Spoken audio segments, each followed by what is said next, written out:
Rugăciunea de dimineață scrisă de Părintele Arsenie Boca. Doamne Iisuse Hristoase, ajută-mi ca astăzi toată ziua să am grijă să mă lepăd de mine însumi, că cine știe din ce nimicul mare vrajbă am să fac și astfel, ținând la mine, te pierd pe tine. Doamne Iisuse Hristoase, ajută-mi ca rugăciunea preasfânt numelui Tău să-mi lucreze în minte mai repede decât fulgerul pe cer, ca nici umbra gândurilor rele să nu mă întunece, că iată mint în tot ceasul.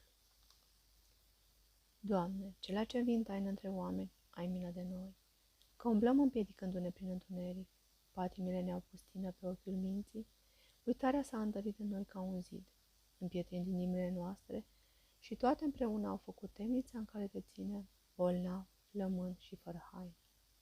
Și așa risipim în deșertăciuni zilele noastre, umiliți și deosădiți până la pământ.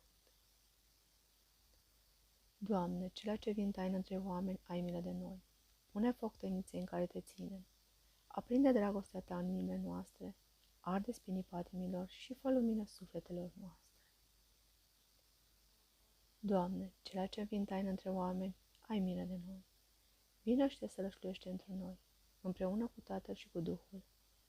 Precum ai zis că Duhul Tău cel Sfânt se roagă pentru noi cu suspine negrăite, când graiul și mintea noastră rămân pe jos neputincioase.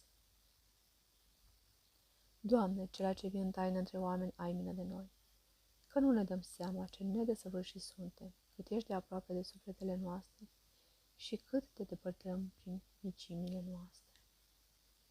Ci luminează lumina Ta peste noi, ca să vedem lumea prin ochii Tăi, să trăim în veac prin viața Ta, lumina și bucuria noastră. Slavă Ție! Amin.